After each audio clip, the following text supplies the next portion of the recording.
out. It's using so much memory. Yeah. Right, so we'll go through your footage and then we'll talk about obviously what we see as we go through. So you just said then that you think the main one of your issues is your arms getting tired. Yeah. Okay. I think the fact that I'm doing every 3 and then I go to every 2 when I start to struggle. Yeah. Okay.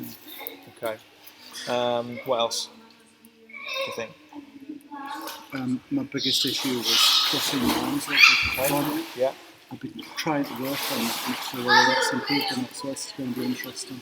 The thing is when you're trying to sort something out like that yourself without someone watching you think you look like one thing, in actual fact you might look quite different, you know, because you can't really see what you're doing, can you, with your swimming? Okay, all right, well, we'll play it through. When we look at swim correction, there's like a kind of almost like a hierarchy in terms of stroke correction. So there's an order in which we look at things, and that's because certain things will impact on others along the chain. So, for example, if you hold your breath, then it can cause the front end of your body to come up, which causes your legs to drop. So people might look at it and think you've got a problem with your legs. In actual fact, it's not a problem with your legs; it's a problem with your breathing. Do you know what I mean? So you kind of go through an order. So the first thing that we look at at this particular angle, and this is obviously the normal kind of poolside view, is kind of generally your body positioning, to a degree your depth in the water, how your arms are recovering above the top of the water. But the main thing really is what the head is doing, and how high, or if you're lifting your head, how high you're lifting your head. So you took off quite quick there. I don't know if you realised, but you did the first length in 22 seconds. Yeah, went for it. Yeah. I wanted to see a comparison. Okay. Yeah. And you could see. I mean, that's proves one thing. It proves that you've got the capability of doing the speed. Yeah. You know, but it's the stamina that we need to. One of the things that we need to work on. Okay, so No position straight there. I can see. Yeah. So first of all, what you've got here is you've got a long straight arm recovery, which is fine. Classic swim teachers will kind of want you to almost have a long high elbow and then a long sweeping stroke. This is more of an open water type triathlon type stroke, kind of a long straighter arm. Everyone was doing that the weekend. Yeah. A long straight arm. Yeah. And if you look at straight arm recoveries, have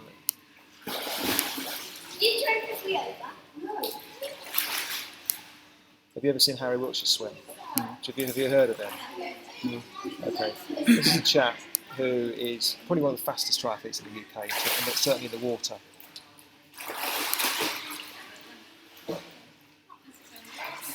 Very straight. Look at his arms. They're amazing, aren't they? And this guy is absolutely flying. Yeah. So the point I'm making here is there's not necessarily anything wrong with having that kind of arm recovery. What we try and do is work with what we've got rather than try and improve. Okay. An old school swim teacher would try and get him to sort that out and not swim like that, whereas it works for him, especially in the open water. So that's fine. We're not concerned about that. And if anything, what it does is it gives you loads of clearance above the water if you're swimming open water above the waves. It probably lifts my head further out the water, doesn't it? Would you say? Yeah, but that's actually caused by slightly different things actually, which we'll go through in a second. There's a whole bunch of things which leads to you lifting your head.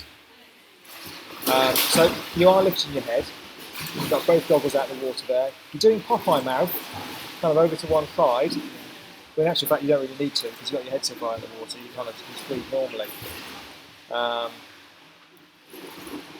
So ideally, we want to be, if you think about when you're swimming, you want to be kind of almost as though you're on a spit. You want to be rotating around the central point. So your head just rotates to breathe, turns to breathe. So you want to be, your head position, to try and keep everyone out of our lane in a minute. If I show you this is the Swim Smooth app I use for a lot of images and videos and that kind of thing. I can send you a link to this.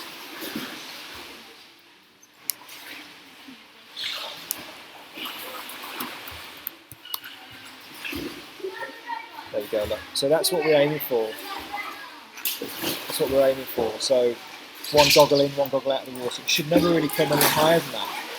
but there will be some things which are causing you to lift it higher, which we'll come on to in a minute. Okay? Pop-eye breathing, because your head's quite low in the water, you're having to force your mouth over to one side to give yourself a bit of extra space there. And if you don't lift your head, and you keep your head quite still, you end up with a bow wave forming around the top of your head. And that creates a little trough behind it, which gives you extra space to breathe into as well. Yeah? Keep your head still. So keep your head still, that's the idea. Every time you lift and drop your head, it almost kind of wipes out the bow wave, because it just kind of obliterates it every time you're lifting. So there's some exercises, some drills we can do to kind of So rather practice than that. pulling the head off, just Yeah. move from side to side. Yeah. But you're lifting your head up because of other things, which we'll go on to now.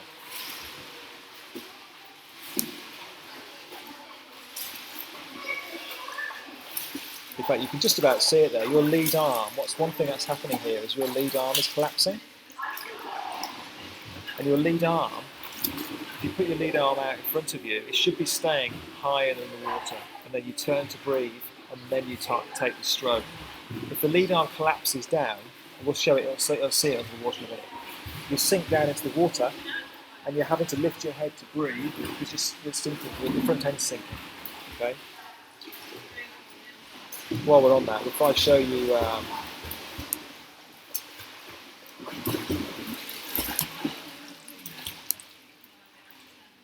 this chap, John O. Van Hazel, is an Olympian, and he's got the most amazing stroke. And this is the guy that everyone who's seen the Swim Smooth, the animation of the guy swimming, this is who it's based on. So, in fact, you can see here the way he keeps his head perfectly still. His lead arm enters the water, wait for him to breathe. See, his head hardly moves up. And he'll breathe in a minute, eventually. Oh, there we go, look, back there, look. So he's breathing, same point as you. His arm, you see where his arm is. Yeah? Bow waves there, pop eye. Leading arm is high. So we need to stop that leading arm collapsing. We'll come on to some drills in a minute. That's a biggie. Solve that, then we can start looking at kind of getting nice and low in the water. And having your head high in the water like that causes the back end to drop, which creates drag. Yeah, makes sense, yeah.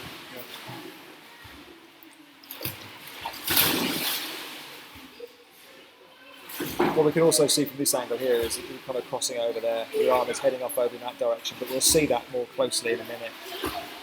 So that's the main thing we're picking up from this particular angle, okay? Is mainly the head position. There's a few other things going on, but we'll have a look at those other things in a minute. So head position. You're breathing on both sides, but like you said before, you get tired. When you get tired, you breathe every stroke on the one side, don't you? And is it always on the same side? If you breathe every stroke, is it always on the which side you're doing it now? Left, I think. It's on the left, is it? Right. So underneath the water then, obviously ideally what we're looking for is to have a high body position in the water. So not too bad actually. There's the surface of the water there with the lane rope, and your body's coming down at this kind of angle here. And a lot of this is because of what's happening at this end, causing that end. It's like a seesaw effect, causing the back end to drop. There he is. You've got a nice catching gauge in there. That's really good. Because a lot of people, what they'll do is that the arm will come right down straight, and then there'll be almost no catch. What you're doing is you're extending, and you're engaging the water early, which is really good. I suspect the other arm will be different. Scissor kick this end. That's caused by crossing over. Yeah. Okay. So you can hopefully start to see where you sort your head positioning out, sort your alignment out, you drop your body down, you get a better body position, and then reduce the crossover. You reduce your leg sinking. Makes sense. Okay, so there we go. We can see breathing, and here's the straight arm. And then, this is what I was talking about before, is that arm, what you're actually doing there is you're pushing straight down. So where the right hand was engaging the water and getting a good catch, pulling back, this one is pushing down. Okay, if you push down, you go up, the front end goes up. So that's another thing, it's lifting the front end up. Pushing down, still pushing down. And it's not until you get to that point where you actually start to get some propulsion.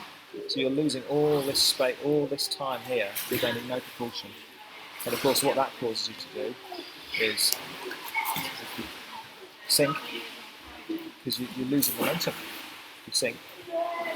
And the front end coming up. And you're almost having to over-rotate, so you're kind of completely on the side to get the breath.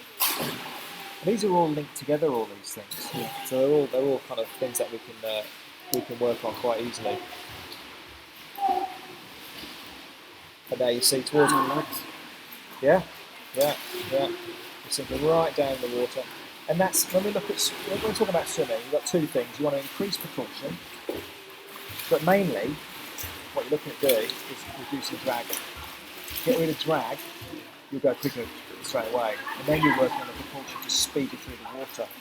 The drag is what we need to work on first.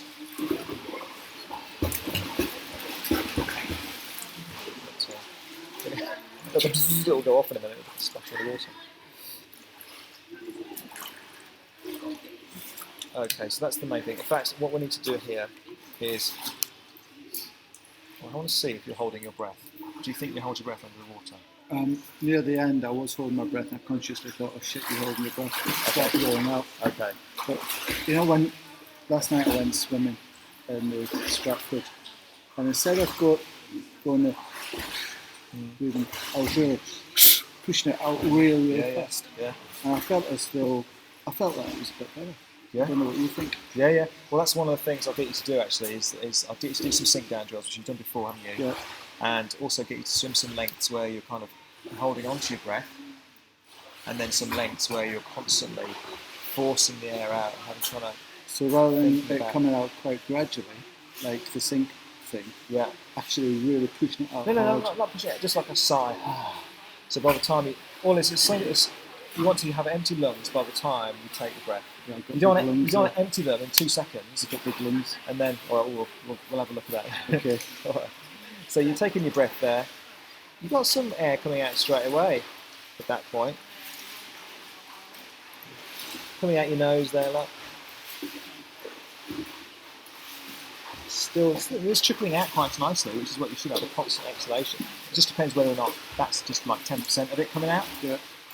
And what I suspect we'll see is a boom in a minute where it all kind of comes out in one go. In fact, you can just see it there. I think just as you start to turn, I suspect you're going, and then you're taking it back in. We'll have a look on the other side. See, there's nothing much happening there.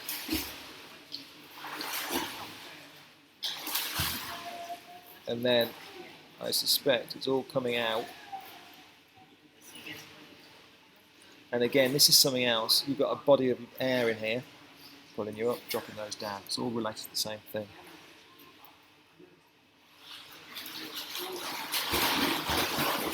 There. See, it suddenly starts to come out at the end there.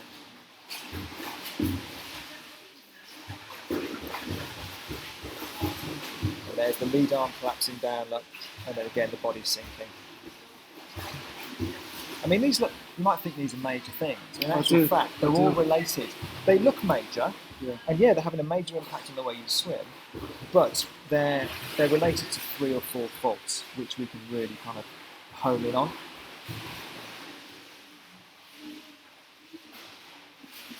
This is the worst thing going through it like this, isn't it? Because it's like there's nowhere to hide. There's nowhere to. You're in a goldfish bowl, aren't you? No chance. Yeah.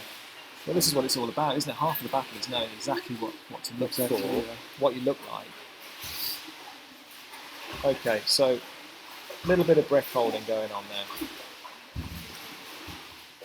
Okay, sink right down there. Yeah. Okay, so the sinking is that mainly what's the key? The top reason why I'm sinking there. So the front end sinking. So the front end going too high is caused by lifting your head up, which is caused by your lead arm dropping, sinking down below you, not leaving it high when you turn to breathe, and holding your breath. Holding your breath. I'll go through these in a minute, so we'll go through it again. So on the way back, it'll be a similar kind of thing. I don't think we're going to see much different on the way back here. You might see a clearer view of you holding your breath. Your head isn't excessively high. I've seen people's heads come up here, you know. So it's not too bad. So it's not going to feel completely unnatural for you to go a little bit flatter. Let's have a look under the water.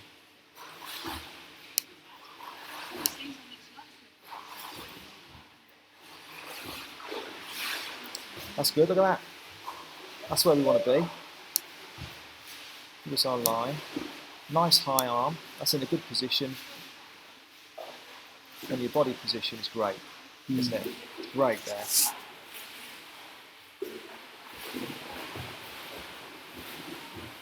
We'll have a look at your feet in a minute. So when you're not breathing, that's the good catch we saw before.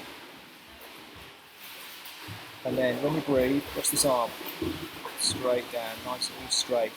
And you don't get a catch until right down here. And then it's almost, if you watch it, it almost slips backwards that way. Yeah.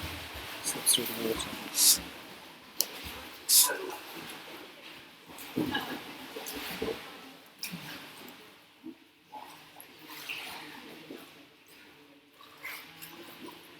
Yeah, your breathing's not too bad. Okay. Kicking. Not very good with kicking in the field. Do you know what the kick is for in front crawl? Predominantly for triathlon over water. Yeah, balance. Yeah. Balance. Hardly any propulsion. I think they say something like Ian Thorpe, his huge feet only generates kind of 12% propulsion from those feet. It's mostly balance, especially for long distance swimmers, open water swimmers, things like that. You just want to get a bit of balance in the water there. So all we're looking for really is something just a kind of a gentle kick, but it still has to be. Have a look at your feet. We can get some shots of your feet here somewhere. There we go.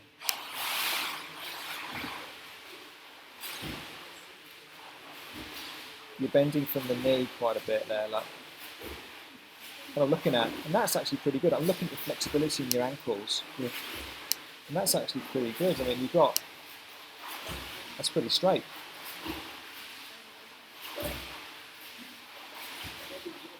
You want to keep your ankles pointed all the time, so your feet pointed. Otherwise, what you end up with is a bit of this here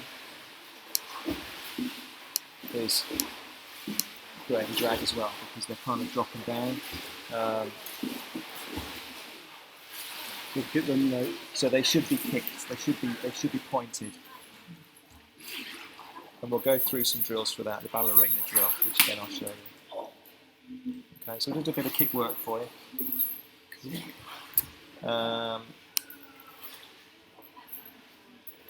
Okay, and this is the scary one. We'll have a look above.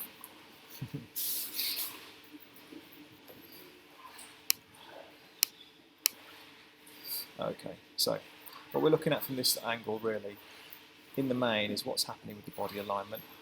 Okay, so you push off nice and straight, and ideally you want to be swimming almost as though you're swimming along tram lines. Yeah. So everything's going in the direction of travel. Yeah. So let's see what happens. There's your pull.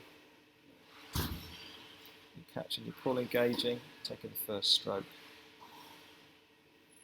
We've spoken about the lead arm going down. It's high at the moment. It needs to stay high, but it's dropping. See what happens? It's dropping, it's dropping, dropping. Now, at that point, you have no front end support. Backstroke leg, isn't it? You have no front end support, and that's because it's the over rotating to breathe again, sinking straight down. And it's all related to the same thing. It's what you call front quadrant swimming. You should always have some support in that area here. There should always be an arm there. If there isn't, then there's nothing to keep your front end up. It just drops. And again, if I show you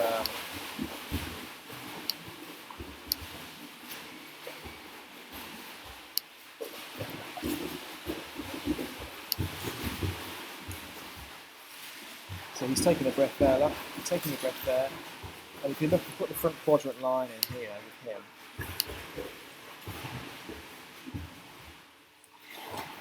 Yeah, typical. Put it there then. See the lead arm there? Yeah.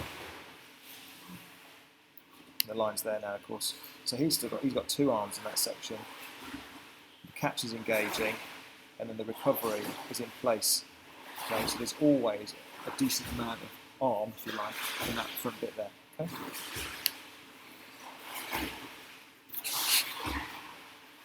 I remember all this, but why you don't do it, I don't know. You what? I remember all this. Yeah. I remember getting told this time and time again. But Drills. It's just drills. Yeah. Drills. Just, and you've got to. I mean, that's what swimming's all about, isn't it? That's why even the best swimmers in the world swim 5,000, 8,000 metres a day, every day in, day out. Because otherwise, you've got to literally drill your body to remember these things. Yeah. So, and then what we're looking at here, of course, is just looking for the crossover. And the arm is entering, it's heading over that way. It should extend in front of the shoulder in the direction of travel. So, and again, the best thing is like, it's always worth comparing. I know you're comparing you with an Olympic swimmer, but it's good to be able to see what it should look like. Yeah, absolutely.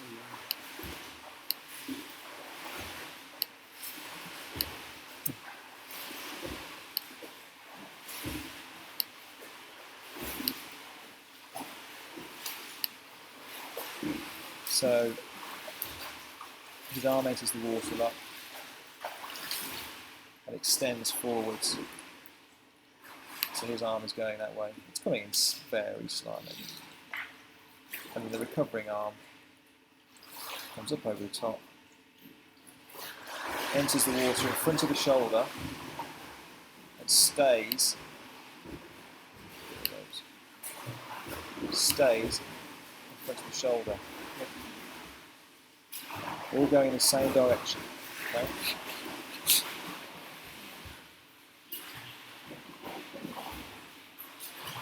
And that's heading over that way. But the big one is when you breathe. Shit, see that? Yeah. Yeah. So you're entering. I mean, you're going. Look at the angle. Yeah. So you're entering, obviously not straight, and then it's sweeping round and then pushing down. Okay. Again, it's all related to the same thing. It's all body positioning, which makes the head move and makes the head come up, makes the legs sink. It's all related to the same stuff. I looked at your stroke rate actually. Your stroke rate's good. Yeah. A lot of people have very slow stroke rates. So try to get the stroke rate up. So you've got that. That's good. Which one is the first one or the second one? I took a few samples. You were 65, 67 when you were going quick, and then it dropped down to about 60, which is still fine. Pete Wharton's Iron Man tattoo, look. He spent all day in the tattoo I know I parlour. heard about it. Okay, so that's that. Let's get rid of this now. So under the water then. Let's see what we're doing under the water. There you go. That's where we like it. That's where you look great. That's perfect. And that's our nice catch, good early catch. Your body's nice and high. Your legs are only very splitted because they're kicking.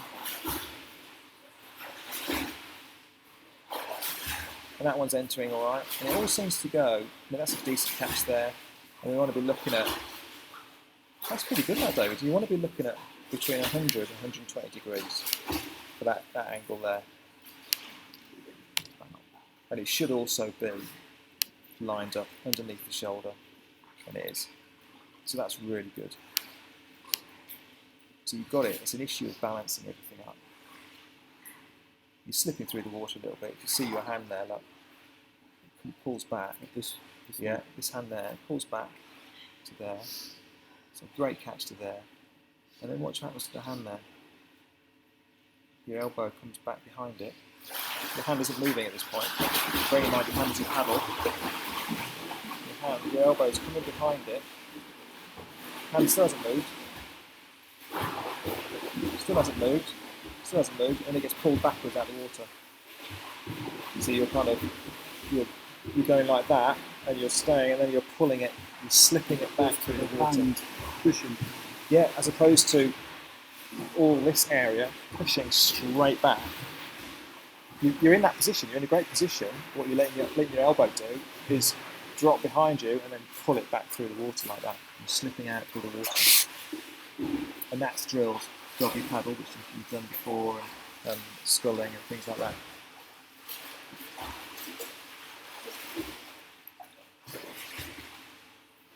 So there's a bit of work to be done on the catch under the water, but we're pulling very close to the body there on that side. But the main issue again is this over rotation here to the breathing.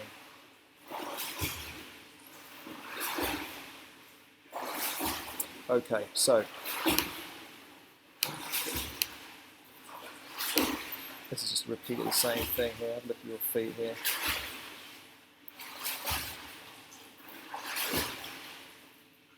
Yeah, I mean some tidy, but we can do some work on that. That's fine. The main issue is the depth of them caused by other things, as we've discussed. And then this angle is just really to see the angles of your arms here. Again, when you breathe, you're over rotating. So you're coming too far. This is coming too far over here. That's a big issue for me, though, isn't it? That's the biggie. That's the biggie. That's the biggie. But it's caused by. Not having a lead arm. It's not. Yeah, exactly. Yeah. So I've got that now. yeah. Just got to do it. Yeah. Okay. Sounds easy, doesn't it? It does, yeah. Right. Okay. So what we'll do then is, just so as you've got it on here, we'll do some sink down drills, which I won't put on here because we've been through those before, and we'll run through it here now. We'll do some sink down drills. We'll do some a couple of lengths where we practice and concentrating on the exhalation. Okay, having a nice steady exhalation out. I think that's a train thought then.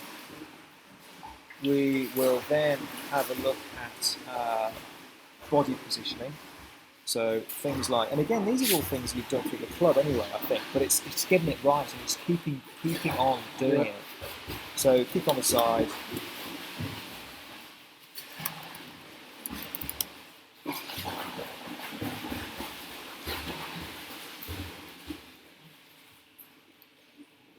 I'll put my glasses down the back there. So on. Here we go, David. So, sorry, mate. You all right? Yep. Yeah. Just putting your contacts back in. Yeah, I can see that. Can you still see? Yeah. Yeah. Now I'll put it on here just so you're seeing it, but you've done this before. Kicking on the side with fins, and I've got all the gear up there. And the idea of this is nice straight alignment, so staying nice and streamlined in the water. Having this lead arm high and in the correct position, and getting used to taking a breath. You watch him. He takes a breath. Eventually, and leads that arm high. So he's practicing that motion of keeping that arm high while he breathes. Yeah. And then what we'll do is we'll move on to. You progress that onto 6-1-6, where you incorporate one stroke. So you start to become more like a normal stroke here because you're bringing putting a stroke in off the other side, and then kicking on the side again, stroke. And it also gets you used to proper, decent rotation. You obviously over-rotation slightly in this drill, but it gets you used to changing position. And you can also practice your kind of breathing and exhalation while you're doing this as well. And then taking it one step further would be to the 6-3-6, which again is just another progression.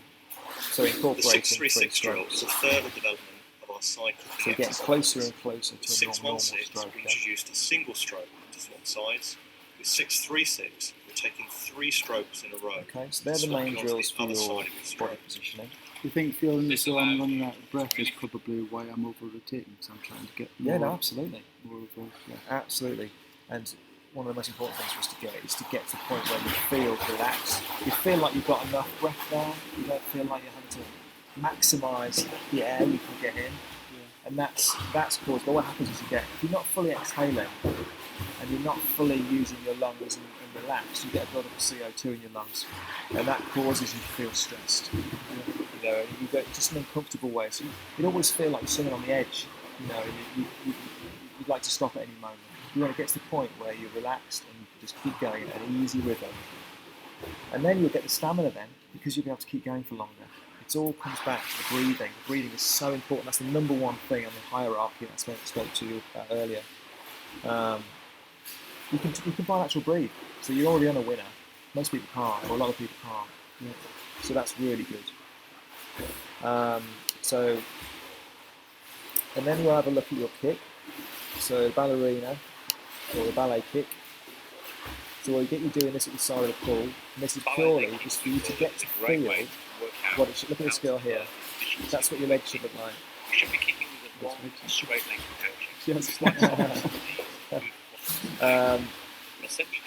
and that's just so you can practice what your legs should be doing. We can have a look at that. As you swing your legs backwards and forwards, almost like and you should be able to get a bit of proportion. You can see them moving up and down slightly because it actually gives you a decent amount of lift. So we'll work on that. Against each other. And then we'll do some torpedo drills. And this is rather than going up and down with a kickboard. And I think we've done these before in the pool, where you push off. So when I go wall, arms is me. My toes going to. When you're doing this. So what we're doing then is you push off, and you stay your head down. When you're doing this particular exercise, make sure you head down, keep going, keep going, keep going, keep going. The idea is to contrast a hard effort off the wall in this torpedo position with a steady swim back. My legs will get very tight. Yeah. Well, you just practice, and when you run out of puff, you then swim back. An easy swim back, but to continue to think about the legs.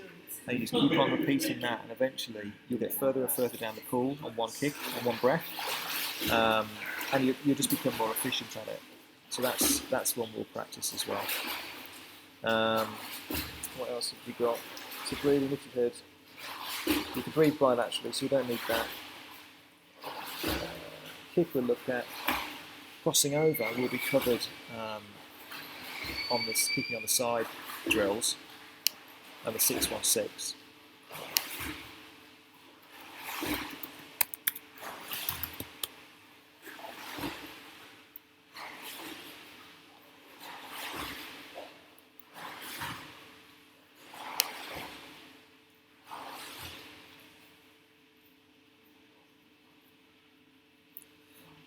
Let's just play this one, see this one. Aside from holding onto your breath underneath the water, one of the most common things we see people doing is crossing over in front of their head. And in fact, when we go through the stroke correction sessions, you'll see that many of the swimmers that we take, even though they have other issues with their stroke going on, many of them do suffer from crossing over in front of their head. And the big thing that this causes in the stroke is a massive scissor leg kick. Let's have a look why. As the hand enters into the water, the middle finger here should be extending straight forward in front of the same shoulder, straight down the pool. And with this visual of John O'Van Hazel, we can clearly see that happening. This is what we saw earlier.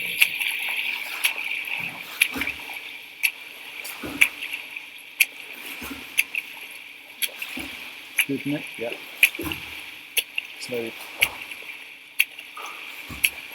Just rhythmical, isn't it? Just easy. However, those swimmers who tend to cross over in front of their head will cross over so the middle finger looks like it's pointing diagonally across the pool. The whole body twists, the body loses balance, and the legs then end up scissor kicking apart.